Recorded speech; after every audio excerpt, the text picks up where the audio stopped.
नमस्कार दोस्तों, मैं अनुपम मिश्रा आप सभी का स्वागत करता हूं आपके अपने यूट्यूब चैनल फौजी ड्रीम्स में। दोस्तों आज जो फर्स्ट शिफ्ट और सेकंड शिफ्ट का जो एसएससीडी का एग्ज़ाम था वो कैसा रहा और क्या-क्या पूछा गया, कौन से लोगों ने बताया कि एग्ज़ाम का लेवल कैसा था।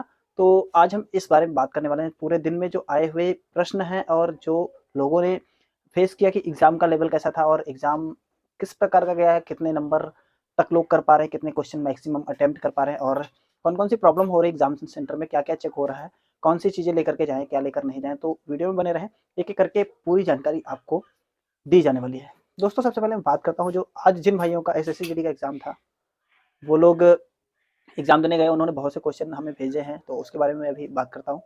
उससे पहले मैं बात करता हूँ एग्ज़ामिनेशन सेंटर जो हैं वो कैसे हैं। एग्ज़ाम सेंटर की बात करें तो इस बार का जो सिस्टम है, जो टेक्निकल चीज़ें जैसे कि लास्ट टाइम क्या था एग्ज़ाम के टाइम पे आपका जो लैपटॉप था, जो आपका कंप्यूटर था या जो आपका माउस था वो टेक्निकली अच्छा काम नहीं कर रहा था। लेकिन इस बार जो माउस हैं वो काफ़ी अच्छे हैं और अच्छे से काम कर रहे हैं और किसी को कोई प्रॉब्लम नहीं हो रही है। ख़ास करके माउस को चलाने में या कर्सर कई बार लास्ट टाइम पे बहुत से लोग सेलेक्ट कर रहे थे, सेलेक्ट नहीं हो पा रहा था, लेकिन इस बार ऐसी कोई भी प्रॉब्लम नहीं है। जो एग्ज़ामिनेशन सेंटर हैं, ठीक-ठाक हैं लास्ट टाइम की अपेक्षा। तो दोस्तों जो एग्ज़ाम का लेवल था वो मॉडरेट ही है, ईज़ी से थोड़ा ज़्यादा मतलब मॉडरेट ही बोलेंगे कि एग्ज़ाम जो मॉडरेट लेवल का आ रहा है, लोग मैक्सिमम क्वेश्चन अटेम्प्ट कर पा रहे हैं।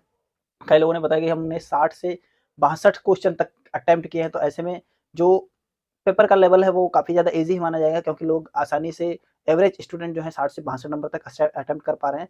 जिसमें उन्होंने एक्यूरेसी की बात की तो उन्होंने बोला जो एग्ज़ाम का जो लेवल था वो कुल मिला के ठीक-ठाक था और जो सेकंड शिफ्ट की बात करें, सेकंड शिफ्ट का भी एग्ज़ाम बिल्कुल वैसा था। बहुत से क्वेश्चन अ, घुमावदार नहीं है। मैथ का लेवल की बात करें तो ज़्यादा टफ मैथ भी नहीं आ रही, रीज़निंग जैसा कि आप लोगों ने पढ़ा है, जो भी चैप्टर पढ़े हैं वैसा रीज़निंग आ रहा है और जो आपका जीएस है, जीएस में करंट अफेयर्स पर ज़्यादा ध्यान दिया जा रहा है। जो देश में प्रथम महिलाएँ या किसी भी देश का है महिलाओं से संबंधित और उनकी जो जैसे कि बात करते हैं कि कोई अभी करंट में गेम चल रहे हैं, उनको रिलेटेड की काफ़ी क्वेश्चन पूछे जा रहे हैं और जो आपका जीएस है वो भी ठीक-ठाक ही आ रहा है।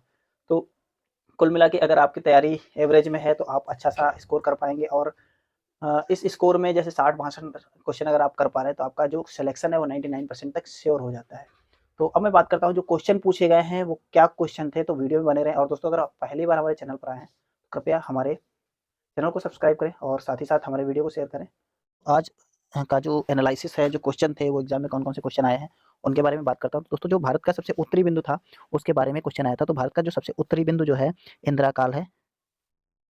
इंदिरा काल है, जो जम्मू कश्मीर में पड़ता है और जो दक्षिणी बिंदु है, जो कि आपका केप कोमोरिन है। और अगर ऑप्शन में आपको इंदिरा पॉइंट भी दिख जाता है, तो वो भी सही जवाब है और इंदिरा पॉइंट, ये दोनों सही जवाब है। और अगर मैं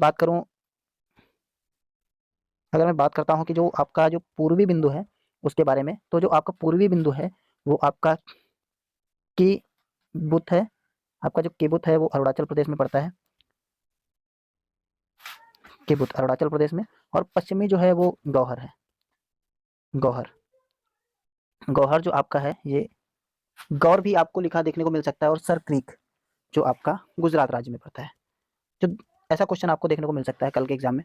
और दूसरा क्वेश्चन जो अब हम बात करते हैं, वो तुलसी का बोटेनिकल नेम, जो तुलसी पौधा होता है उसका जो वैज्ञानिक नाम होता है, उसको लेकर के क्वेश्चन आया था। तो तुलसी का जो वैज्ञानिक नाम है वो ओसीमम सेक्टम है। सेक्टम दोस्तों बहुत से क्वेश्चन बनते हैं। लास्ट टाइम तो टाइगर का बोटेनिकल नेम आया था और उससे पहले गाय का, अलग अलग चीज़ों के बोटेनिकल नेम आते रहते हैं। साथ ही उनका कुल पूछा जाता है, जो फैमिली होती है। तो जो तुलसी की जो फैमिली होती है वो लिलिएसी होती है। जैसे आपको टमाटर का लाइकोपर्सिकम एस्कुलेंथम और आपसे शिमला मिर्च का कैप्सिकम सटाइवम, ऐसे ही आपसे बेर का या फिर आम का मैंगिफोरा इंडिका, तो ऐसे नाम आपसे पूछे जा सकते हैं।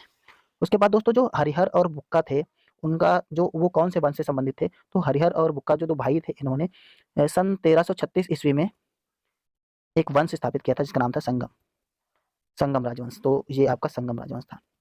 ये क्वेश्चन आया था। दोस्तों जो अभी गोल्डन ये फीफा वर्ल्ड कप हुआ है, तो फीफा से भी संबंधित क्वेश्चन आते रहते हैं। हर एक एग्ज़ाम के लिए बहुत ज़्यादा इंपॉर्टेंट होता है। तो इस बार जो फीफा का जो गोल्डन बूट था, वो किसे मिला है? तो वो आपने पढ़ा ही होगा। तो अर्जेंटीना के खिलाड़ी हैं एम्बाप्पे, जो कि अर्जेंटीना के खिलाड़ी थे इनको गोल्डन बूट मिला है? ये क्वेश्चन बहुत ही ज़्यादा इंपॉर्टेंट है, आज पूछा गया था, आने वाले दिनों में भी ये पूछा जा सकता है।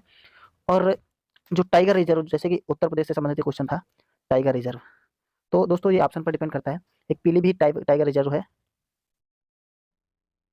टाइगर रिजर्व, और एक दुधवा टाइगर रिजर्व, जो कि दुधवा है आपका लखीमपुर खीरी में, और पीलीभीत टाइगर रिजर्व जो पीलीभीत में है।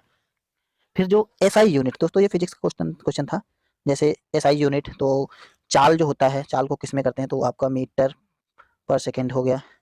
ऐसे ही जो तापमान, जो किलोग्राम द्रव्यमान में, मीटर को लीटर को मिलीमीटर, ऐसे ही एसआई यूनिट से संबंधित जो मौद्रिक नीति है उससे संबंधित इकोनॉमिक्स का क्वेश्चन था। मौद्रिक नीति से संबंधित जो मौद्रिक नीति है वो क्या है, तो दोस्तों आपको पता होगा जो ब्याज जो होता है ना, मौद्रिक नीति से ही लगाया जाता है। तो जो मौद्रिक नीति है, नई मौद्रिक नीति, जिसको 27/6/2016 में नीति से एक संबंधित क्वेश्चन आया था, मौद्रिक नीति, आप इकोनॉमिक्स पर भी थोड़ा ध्यान दें।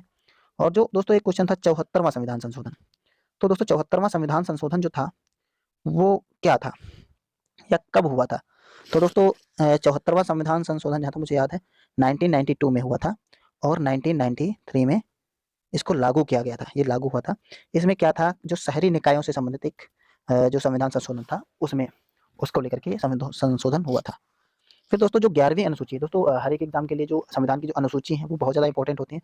तो दोस्तों जो 11वीं अनुसूची थी उससे संबंधित क्वेश्चन आया था, तो 11वीं अनुसूची में क्या है और ये संविधान के किस आर्टिकल में है। तो दोस्तों मैं आपको बता दूं, जो संविधान का 243 का जो जी भाग है, इसमें 11वीं अनुसूची के बारे में बताया गया है। इसमें जो पंचायत की शक्तियां हैं उनके बारे में बताया गया है। पंचायत का जो ग्रामीण विकास है, पेयजल है, इससे संबंधित बताया गया है। पंचायत की शक्तियां और जो ग्रामीण विकास है, पेयजल से संबंधित बताया गया है। और मैं बात करता हूँ एक क्वेश्चन, जैसे दोस्तों हर साल जो हमारे इंडेक्स होते हैं, जैसे इस बार 11वां जो हमारी हैप्पीनेस इंडेक्स है, हैप्पीनेस इंडेक्स में जो इंडिया को कौन सा स्थान मिला है, तो दोस्तों मैं आपको बता दूं कि जो हमारा 146 देशों में से 146 देशों में से इंडिया को कौन सा स्थान मिला है, तो वो है 136 इंडिया। हैप्पीनेस इंडेक्स में भारत को 136वां स्थान मिला है। और बात करूं फर्स्ट की, तो पहला जो स्थान मिला है वो फिनलैंड को प्रथम स्थान मिला हुआ है।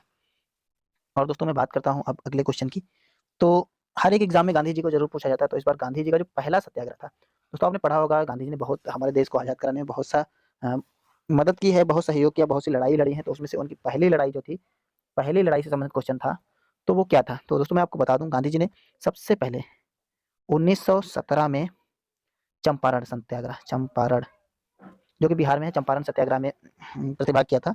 तो ये तो नील बगान से संबंधित था, जो अंग्रेज लोग नील की खेती के लिए किसानों को बोलते थे, उससे संबंधित था। तो गांधी जी ने इस सत्याग्रह में भाग लिया था। दोस्तों एक क्वेश्चन आया था अभी, जैसा मैंने बताया सबसे बड़ा और सबसे छोटा, तो सबसे बड़ा हवाई अड्डा, सबसे बड़ा हवाई अड्डा है वो क्या, कहाँ है, क्या नाम है सबसे बड़ा हवाई अड्डा, अंतर्राष्ट्रीय हवाई अड्डा।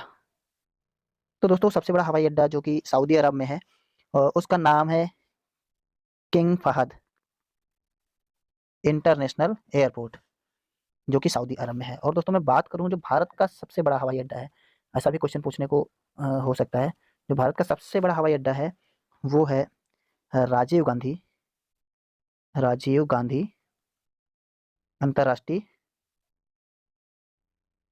हवाई अड्डा, जो कि आपका हैदराबाद में पड़ता है, और शमशाबाद में, हैदराबाद, इतना नहीं पूछा जाता है, बस हैदराबाद हो जाएगा, शमशाबाद, शमशाबाद में है, शमशाबाद में है। ये भारत का सबसे बड़ा हवाई अड्डा है, जो कि लगभग 5,000 एकड़ कुछ एरिया में फैला हुआ है। और दोस्तों जो कि नदियाँ होती हैं, झील झरने, इनसे संबंधित एक क्वेश्चन आया था, तो वो एक था पेरियार नदी। तो दोस्तों आपको पता है, पेरियार नाम से स्पष्ट हो रहा है, ये जो नदी है केरल की है, केरल में बहती है।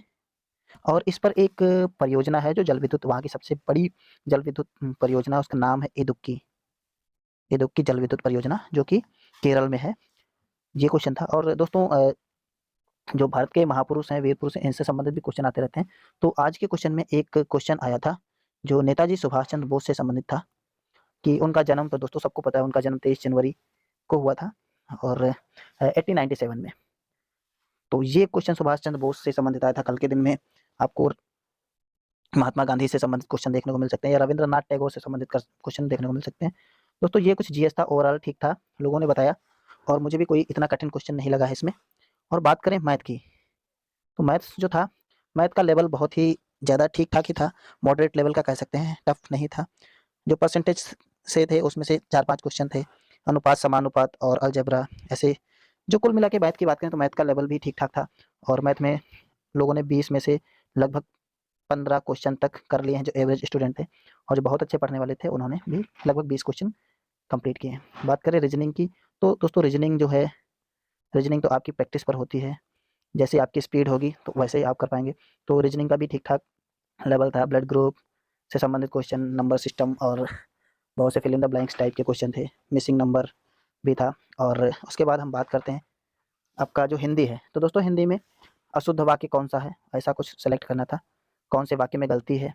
और जैसे हर बार की तरह विलोम शब्द 1-2 आते रहते हैं, पर्यायवाची, मुहावरे, अलंकार, अलग अलग पेपर में, अलग अलग शिफ्ट में लगभग एक ही जैसा सिस्टम था, पूरा पेपर एक जैसा था।